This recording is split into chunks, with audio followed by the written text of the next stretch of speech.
तो यहाँ पर हमें 0 से 2 तक जो है हमारा ग्राफ हमें मिला है, ठीक है।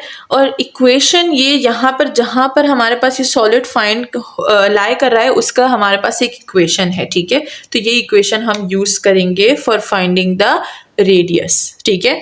तो और साथ ही साथ ये जो है हमारे पास ये जो 2 पॉइंट्स हैं ये ए और बी है, ठीक है। और ये जो है हमारे पास इधर से हम लोग आर ऑफ एक्स फाइंड करेंगे रेडियस, ठीक है। तो होप कि सबको ये सिंपल चीजें समझ आ गई होंगी यहाँ पे। तो चलिए अब इसको फाइंड करते हैं। यहाँ पर अगर हम देखें तो x + 2y = 2 है। हमें क्या फाइंड करना है यहाँ पे? हमें फाइंड करना है यहाँ पे y की इक्वेशन, ठीक है। तो y की इक्वेशन बनाएंगे।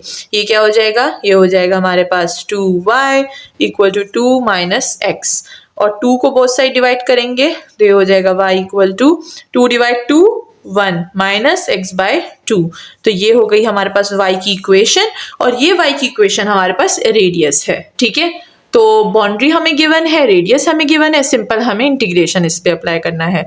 तो चलिए अप्लाई करते हैं इंटीग्रेशन और फाइंड करते हैं वॉल्यूम बाय डिस्क मेथड। तो इसको मैं हटा देती हूँ, ये वाली इंफॉर्मेशन फिलहाल मैं रहने देती हूँ, ठीक है। अब यहाँ से सोल्यूशन स्टार्ट करते हैं। मतलब वो भी सोल्यूशन ही थी, लेकिन मैं काफ़ी दिनों बाद ये सोल्यूशन लिख रही हूँ तो इससे मुझे लिखना था, ठीक है। तो अब है हमारे पास सिंपल सा इंटीग्रल, और इंटीग्रल हमारे पास सिंपल सा इसलिए मैं बोल रही हूँ क्योंकि हम लोग इंटीग्रेशन काफ़ी दफ़ा कर चुके हैं और अब हमें इंटीग्रेशन काफ़ी अच्छे से सॉल्व करना आती है, ठीक है। सो ये हो जाएगा v = पाई अपनी जगह पे। बाउंड्री क्या थी? बाउंड्री मैंने बताया था 0 से 2, तो 0 से 2, ठीक है। और आर ऑफ एक्स हमारे पास ये फाइंड हो चुका है जो कि है 1 - x/2 and whole square with g of x। Whole square खोलेंगे, यहाँ पर हम लोग फॉर्मूला इस्तेमाल करेंगे कौन सा? a - b होल स्क्वायर का formula. a - b whole square = a² क्या था +b² - 2ab, ठीक है।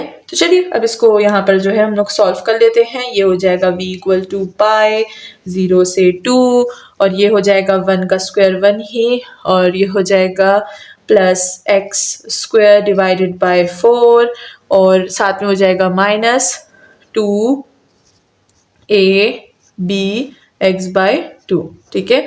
ये पूरा का पूरा आ गया है हमारे पास d ऑफ x। 2 और 2 खत्म, ये हो जाएगा v = पाई 0 से 2, ये हो जाएगा 1 +x² / 4 माइनस x1 x, तो ये हो जाएगा d ऑफ x। अब सिंपल हमें इस पे इंटीग्रल अप्लाई करना है, और बहुत ही आसान इंटीग्रल है, पावर इंटीग्रल है, जो कि हम काफ़ी दफ़ा कर चुके हैं। और जिन्होंने नहीं किया उनके लिए मैं अगेन दोबारा कर दूंगी ये, तो कोई ये ना बोले कि मैम हमने नहीं किया तो आप हमारे लिए बता दिया करें, हम हर एक वीडियो नहीं देख सकते। काफ़ी ज़्यादा कंप्लेंट्स देखी है मैंने इस बार वेकेशंस में, विंटर वेकेशंस में, ठीक है। तो चलिए अब इसको हम स्टेप बाय स्टेप करते हैं। खैर अगर आपने देखा हो, मैं ज़्यादातर स्टेप बाय स्टेप ही करती हूँ, मैं बीच में बहुत ही कम, अच्छा मैं तब छोड़ती हूँ ना जब मुझे थोड़ा काम ज़्यादा होता है, तब मैं जोड़ देती हूँ, वरना तो मैं जो है नहीं छोड़ती आसानी से कोई भी स्टेप, ठीक है। लेकिन जब मुझे ऐसा लग रहा होता है कि अभी मेरा काम है और मुझे जो है साथ ही साथ वीडियो भी बनानी है, तो फिर मैं कैसा करती हूँ कि शॉर्ट वीडियो बना लेती हूँ, ठीक है। सो ये हो जाएगा पाई अपनी जगह पे। 1 का इंटीग्रल होता है हमारे पास, जो हमारे पास यहाँ पर वेरिएबल इस्तेमाल है उसके अकॉर्डिंग वो वेरिएबल आता है। अगर यहाँ x है तो मेरे पास 1 का इंटीग्रल x आएगा, ठीक है। और अगर यहाँ y है तो मेरे पास इंटीग्रल में y आएगा, ठीक है। यहाँ पर हम यूज करेंगे पावर इंटीग्रल। x की जो पावर है उसमें 1 ऐड करेंगे और वही पूरा नीचे डिवाइड करेंगे, प्लस 1/4 को बाहर निकालो, x² पे इंटीग्रल, तो 2 में पावर 1 ऐड करो तो 3 / 3, ठीक है। माइनस यहाँ पर भी पावर इंटीग्रल, ऊपर पावर 1 है तो 1 में एक और 1 ऐड करो तो 2 / 2, और लिमिट क्या है 0 से 2 अपनी जगह पे। याद रखिएगा 2 इंटीग्रल होते हैं, एक लिमिट का इंटीग्रल होता है, एक विदाउट लिमिट होता है, एक डेफिनेट इंटीग्रल होता है जिसको बोलते हैं, और दूसरे को बोलते हैं हम लोग इनडेफिनेट इंटीग्रल, ठीक है। तो जब लिमिट होती है तब हम कांस्टेंट c नहीं लगाते। तो ये हो जाएगा पाई।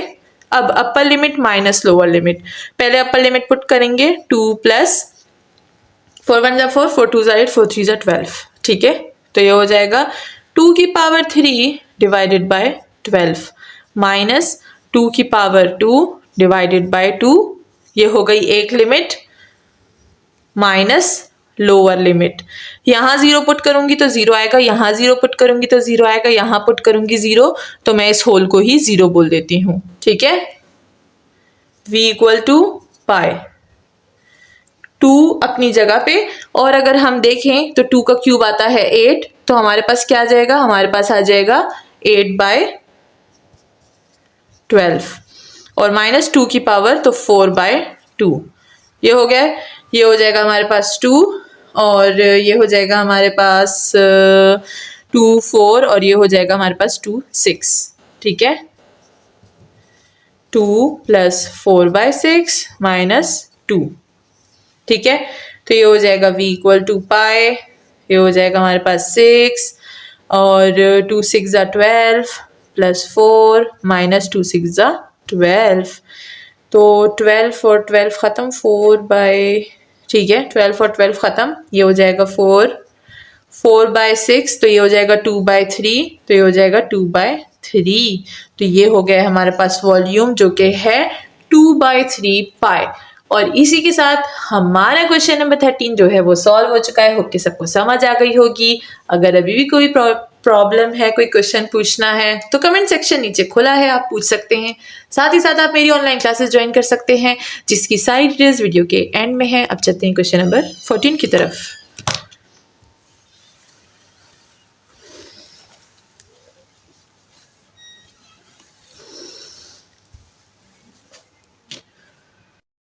सो नाउ हम आ गए हैं विद क्वेश्चन नंबर 14 और क्वेश्चन नंबर 13 में मैं बताना भूल गई कि ऊपर हमें बताया है कि अबाउट एक्स एक्सिस हमें फाइंड करना है वॉल्यूम या अबाउट वाई एक्सिस। तो क्वेश्चन नंबर 13 में एक्स एक्सिस था, इसीलिए मैंने एक्स की वैल्यू निकाली थी। ठीक है, और अब यहाँ पर जो है हमें वाई एक्सिस का बोला गया है, तो हम लोग वाई एक्सिस के अकॉर्डिंग वैल्यू निकालेंगे। ठीक है, अगर हम लोग सबसे पहले डायग्राम को देख लें जो कि काफ़ी ज़्यादा इंपॉर्टेंट है, तो वो हमारे पास कुछ इस तरह से है।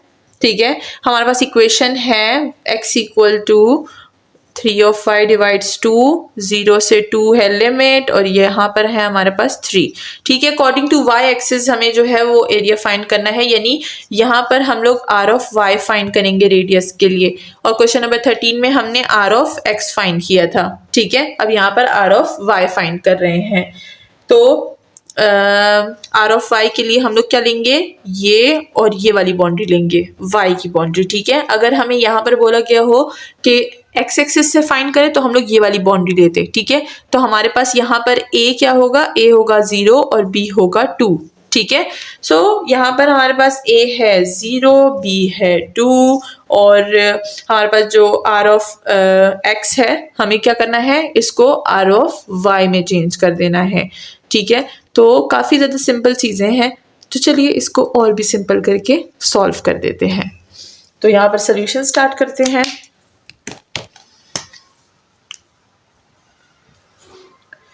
तो ये हो जाएगा हमारे पास सॉल्यूशन। सॉल्यूशन में सबसे पहले हम लोग फॉर्मूला लिखेंगे। फॉर्मूला क्या है, v equal to pi A B R of y। ठीक है, अब यहाँ पर हम r ऑफ y यूज करेंगे जिसका होल स्क्वायर होता है, तो d ऑफ y। यहाँ पर y इस्तेमाल कर रहे हैं तो y एक्सिस का ही d ऑफ y लेंगे। ठीक है, तो लिमिट तो हमें यहाँ पर बताई गई है। लिमिट क्या है, लिमिट है हमारे पास 0 से 2 और r ऑफ y अगर हम लोग इसको देखें, कहाँ गया, ये रही इक्वेशन। ठीक है, तो ये ऑलरेडी हमारे पास जो है वो x की फॉर्म में है, तो जब भी देखें